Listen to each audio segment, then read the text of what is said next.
Una-una itong report ng AFP na yung PLA Navy conducting maritime exercises in our EEZ. Siyempre, marami na alarma. Pero una-una ba, yan ba'y legal o hindi legal? Yan ba'y pinapayagan ng UNCLOS o hindi pinapayagan ng UNCLOS? Ayun, alam nyo, Ami, Ed, and Ronald, ano? Una sa lahat, ito ay illegal na illegal. Kapag yung presensya nila, ay dapat wala sila sa loob ng ating exclusive economic zone. Pangalawa, maliban sa yung presence ay illegal, yung ginagawa nila ay mas naging illegal ang presensya nila. Sapagkat ayon sa UNCLOS, ang mga warships na dumadaan, they could exercise the right of innocent passage. Ibig sabihin, dadaan ka lamang, tuloy-tuloy, sa pinakamabilis na speed para makarating ka sa destination mo. Hindi ka nga, nakikiraan ka lang. Pinagbabawa ng UNCLOS ang panggat ng anumang activity na mag-undermine ng security ng coastal states. So itong paggawa nila ay illegal. Well, pero Admiral, specific to the EEZ yan, no? Kasi, siyempre meron tayong territorial sea, yung 12 nautical miles, meron naman tayong EEZ na 200 nautical miles. So pati yung EEZ, kailangan lamang innocent passage at hindi pwedeng mag-loiter, ano ba? Pag sa EEZ, that is freedom of navigation. Pag sa territorial sea, innocent passage. I stand corrected there. Bagamat ganun pa man, yung presensya nila ay illegal na. Much more yung paggawa ng ganung exercise sa loob ng ating EEZ. Di ba nila, Commodore, hindi ba nila pwede invoke yung innocent passage? Baka sabihin nila, dumadaan lang kami on our way to our military drills. Di ba pwede? Hindi nila pwedeng i-invoke yan sapagkat una sa lahat, walang permiso. At ang malaking kwento talaga doon is yung kanilang presensya within our EEZ. Whether just being there stationary or conducting any form of exercise is already illegal. Yun ang dapat pag-usapan ng taong bayan na maintindihan nila. Illegal ang presensya ng China sa ating EEZ. Pero hindi ba kung international waters, pwede silang dumaan? Yes, international waters pwede silang dumaan. Pag international waters. But sa ating EEZ, hindi po pwede. And the exercise is only secondary actually. Yung pagpasok nila, pag-build ng artificial islands, paglagay ng mga military hardware doon, at pagbawal sa atin. Ang alam ko, Ami, dun sa ating EEZ, yung freedom of navigation, hindi dapat military exercises. Dahil dapat one point to another point. Dapat straight line yun eh. Ibig sabihin, dumadaan ka. Yes. Yung military exercises kasi, hindi eh. Gumaganon. Oo. Umiikot, nagsisigsag, etc. etc. Okay. Admiral, klaruin ko lang po. Sorry, pasensya na po. Talagang this is out of ignorance. Hindi ako learned eh. Hindi ka layman. ano lang po.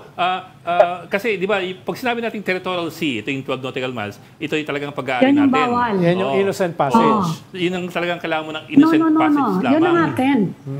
Oo nga. Atin yun. Ibig sabihin, pero pwedeng dumaan ang barko ng iba basta innocent passage. At nagpapaalam. I think ayun ang sabi rin ni Admiral kanina eh. At nagpapaalam. Oo, papaalam. Pero yung EEZ, hindi ho ba yun ay, tawag doon, ay freedom of navigation. International waters yun. Yun ang tinatanong ko. International waters. Freedom of navigation yun. Oo, hindi ho ba ganun, again, this is a question born out of ignorance eh. Hindi ho ba ganun na international waters yung EEZ at basta hindi sila mag-exploit ng resources that are within our sovereign rights. Pero may definition ng ibig sabihin ng freedom of navigation. Eh. Dumadaan ka. Hindi ka nagsisigsag, hindi ka nag-iikot-ikot. Parang yun yung problema natin sa Benham Rise natin. Yung Philippine Rise. No? Yung mga Chinese vessels doon ay hindi dumadaan. Nag-explore sila doon. Pinag-aaralan talaga nila. Hindi lang nagkuha, talagang pinag-aaralan nila. Kaya pasigsag sila, paikot, no, etc. Hindi yon freedom of navigation. Oh. Well, Admiral, kung gano'n, consequently, anong gagawin natin? Consequently, Admiral, kung gano'n nga, anong gagawin natin? Ang ginawa natin nung they announced it beforehand, umaga ng June 2, nagsabi sila that by 11 to 6 in the afternoon, in the evening, magkakaroon sila ng exercise. and then they specify the area. Itong area na ito, nagbigay siya ng notice to mariners, huwag muna kayo pumasok sa pangat na exercise kami gagawin dito. Aba, so We did not recognize that. Binakura nila. Kumbaga, may notice lang na itong area na to, na parang verbal na bakod lamang. Pero hindi natin na-recognize siya. We monitor them, we observe them, and we gave the appropriate report sa appropriate government agency, sa DFA. Commodore, yung notice was sent to the world, sa lahat. Hindi specifically to the Philippines? It was broadcast, yes. It was broadcast over the radio. Ah, So lahat na dumadaan okay. naman po doon ay makakasagap. so hindi pa alam. Notification Yeah, lang. hindi siya nagpaalam. No, the notification, yes. Tama kayo, Ami. Oo. Notification. Iba nga yun. Sinabihan ba na, may communication ba ang Pilipinas sa kanila na hindi kayo po pwede dyan? When that notification was sent out, nagpadala din tayo sa kanila na hindi kayo pwede amin yung i-issue na yan. Yes. Every time merong ganun, we challenge them. We give out maritime canned messages to challenge them and to tell them that you are in the exclusive economic zone of the Philippines or in our territorial sea. So yung ating mga barko ay may canned messages na dyan. But Admiral, sorry, Commodore pala. But are we going to? I know DFA ko sakali ang gagawa niya, pero is there a recommendation, for example, from the Navy that we file a protest to the DFA? Given what's happening, kumaga. Yes, meron na tayong coordination between the AFP and DND and DND and DFA. Na tuwing may mga ganitong incidents, we give them all the appropriate reports, may kasamang supporting documents, pictures, or videos for the appropriate filing of diplomatic protest. Yung military drill nila, Commodore, napalapit ba sila sa Ayungin? Or sa, dyan sa Pag-asa? Malapit na malapit yung... Hindi naman siya masabing, kung sa karagatan, medyo malapit yun. Sapagkat the drill was conducted, malapit siya sa Bina Shoal. Sabina Shoal is around 35 or 40 miles between Ayungin and Palawan. Yes. Parang entry point yan papuntang Ayungin eh. Yes. Entry point siya. Stopover point yan. Wala namang effect yan dun sa mga RORE missions natin. Hindi naman makakaabala yan. Kasi pasukan nga yan ng Ayungin eh. Yeah, wala naman siyang effect. But they conducted this for 3 days straight. June 2, June 3, and June 4. Commodore, by any chance, was this maneuver drills lamang or live fire drills? So what's the nature of the drills that they conducted? Ang nakita natin, na-observe natin, videohan natin, was the launching of ships, hovercrafts, the launching of helicopters, and mga maneuvers ng mga barko. Wala namang firing of weapons. Okay. Deployment lang of aircraft. Aircraft and hovercrafts. Commodore, you're saying na monitor natin. You mean may mga ship din tayo na napalapit doon during the drills? Yes, meron tayong mga barko from the Coast Guard of the Philippine Navy. Hindi naman po na-challenge ng mga Chinese vessels yung mga barko natin? May mga communication sila towards our own ships, but we call them normal communications. Tayo ang nagsa-challenge. Kasi sila ang unauthorized. We challenge them.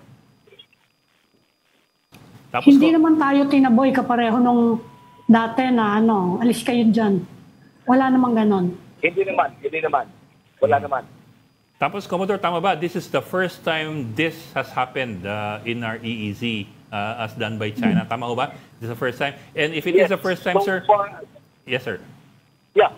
So far, I could recall, ito ang first time na merong announced exercise na ginawa nila. Within our EEZ. At ano pong implikasyon nun? Ito ba'y panghahamon sa paningin ng Navy? Panghahamon ng China sa atin? Indeed, I don't consider it panghahamon. I would like to look at it in the bigger context. Na una sa lahat, illegal ang kanilang presensya. Pangalawa, whatever they do will not legitimize their presence. Commodore, you mentioned announced. Commodore, you mentioned announced. Meron bang unannounced? na ganyang mga drill before? Kung meron man, it would be among themselves and walang ma-achieve na intent sapagkat sila lang. Yung unannounced, hindi natin na-monitor, we will never know. Commodore, may mga na-monitor ba kayo ng mga submarines na involved dyan sa military exercises na yan? Dahil ang China kasi, isa rin sa, if not, sila yung pinakamalaki, ang submarine fleet sa buong mundo . Yes, but for this particular exercise, wala tayong na-monitor na submarine na nag-participate sa exercise. Commodore, meron bang mga other foreign military vessels na hindi naman malayo dyan sa mga pinangyayarihan ng military exercises ng China? Halimbawa, mga American or Japanese or Australians? Walang personally, but I will not be surprised sapagkat sa high seas naman, ang US regularly conducts freedom of navigation. And this could be within our EEZ, but the action is continuous. And yung sinabi nyo kanina, from point A to point B. Yung tuloy-tuloy lang. Okay. Okay, meron pa po? Para kay mukhang maganda yung regalo sa atin ng China sa ating Independence Day. Ano? Yung military exercises sa ating EEZ, no? Kaya dapat pasalamatan natin sila, no? Na may paramdam. Nakiki-celebrate sila ng ating Independence Day sa ating EEZ. Pero Commodore, sa tingin niyo ba may mensahe ang China dito? Sabi nga niyo, it's the first time that they've done this. Is there wala ba kayong suspecho o tingin kung bakit ito ginawa ng China sa gantong panahon? Yeah, if we notice, this happened after the Shangri-La dialogue. And I would like to quote our Commander-in-Chief doon sa Navy Command Conference. Nung binanggit na if this is the punishment for my plenary speech in the Shangri-La dialogue, when they are punishing us. So alam mo naman sa international relations, at the higher level, pag may hindi siya magustuhan, they show it in other areas. So probably they were not pleased with the statement of the President sa plenary ng Shangri-La Dialogue. Sa side naman natin sa Philippine Navy, it will not deter us from performing our mandate of doing patrols and providing supplies to our troops sa 9 features natin. Commodore, mag-intensify ba yung patrols? Kasi sabi ng Commander-in-Chief ninyo, Commander-in-Chief nagiging worrisome na daw yung tensions in the South China Sea at kailangan inulit niya na kailangan maghanda tayo for external threats. Ano ba yung magiging response dyan ng Navy? Yes, actually right now, even before, nung binanggit ng ating Presidente about the shift to external defense, nagkaroon ng internal adjustment ng Philippine Navy to allow us to project more ships sa ating EEZ. This will allow us more patrols and longer durations. So you will be intensifying patrols? Ang Navy specifically Navy? Yes, we have already intensified patrols. Would you know kung madadagdagan din ng patrols ng Coast Guard? Dahil nagko-coordinate kayo with them also, di ba? Yes, pati ang Coast Guard and in fact pati ang BPAN. Ang kailangan sa West Philippine Sea is more government presence by the maritime players, maritime agencies. Okay. Okay, maraming salamat. Commodore Roy Vincent Trinidad, spokesperson sa West Philippine Sea ng Philippine Navy. Sir, maraming salamat. Maraming salamat, Commodore. Thank you, Commodore. Maraming salamat, Ronald Llamas, Edling Gao, and Ami Pamintuan. At sa mga taga-subaybay ng Storycon, keep tuning in. Maraming salamat po. Happy Independence Day ulit, Commodore.